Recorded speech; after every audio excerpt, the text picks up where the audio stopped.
What's up, everyone? Scott here with another edition of Dear Self, the podcast that I created to take the thoughts that are in my head and put them out into the universe for hopefully something that you could connect with and relate to or hate and argue with me on Twitter or Instagram with.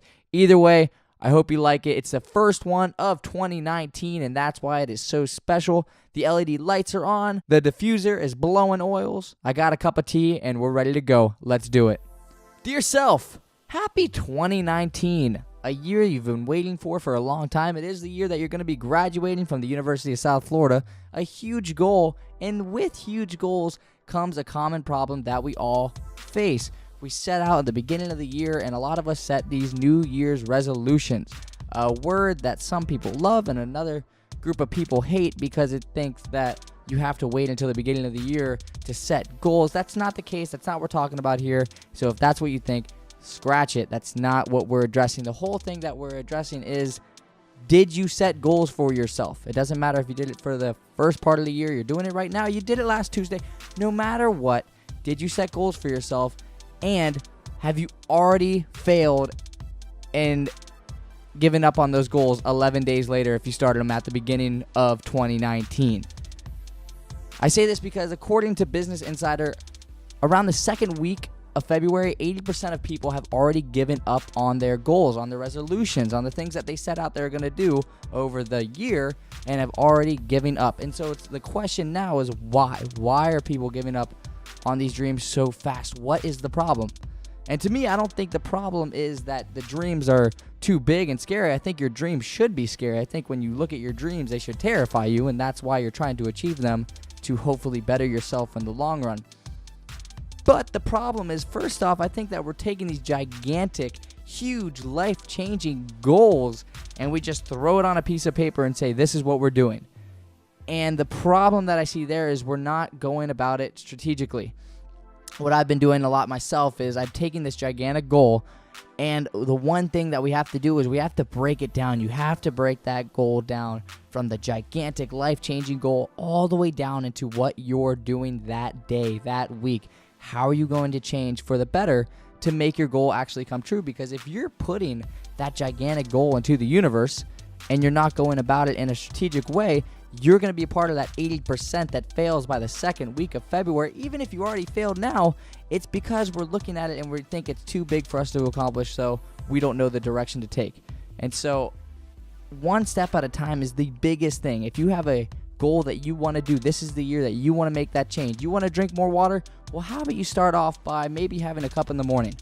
Some people don't even have a cup of water in the morning when they wake up to get their body going, so make that the change. Have 1 cup in the morning, 1 cup at night before you go into bed to close out and begin your day with that goal in mind. Another one, a lot of people really want to set that goal of working out. A huge goal. People want to change their bodies, change their mind.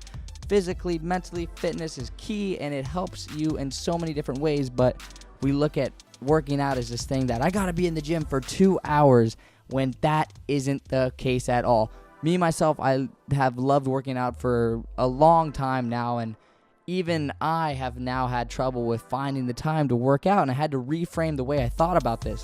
And I've finally come down to the conclusion that it's not about, being at the gym for 2 hours. You don't have to be there working and standing around 2-3 hours in the gym if that's not your lifestyle. If your first step is you want to start working out more and you want to get there, let's say a goal 4 days a week, 3 days a week, well, don't set out and go in the gym for 2 hours if that's not the style that you're used to. Go to the gym for 30 minutes to an hour. Get in the habit of continually doing it, and you'll start to see results, and it'll feel good, and you'll increase the time, and then you'll start making the difference for your year goal. But if you think that you're going to go from no gym to all gym 7 days a week, 2 hours it's not going to happen. Before you know it, you're going to hate it, and you're going to give up on that dream, and you're going to push it off to the next year. So set your goals up step by step. Write them down, what you're going to do that week to achieve that goal. Trust me, it helps so much. I've done it already. If you follow me on Instagram, you saw that I just achieved my first goal of 2019, and that was to run a half marathon back in October of 2018. I said to myself, I need to do this. I hate running. If you have ever heard me talk about, I don't like running. I don't do it because I'm a runner at heart. It's not who I am, but I wanted to challenge myself in a new way and push myself to a limit on something that I really hated.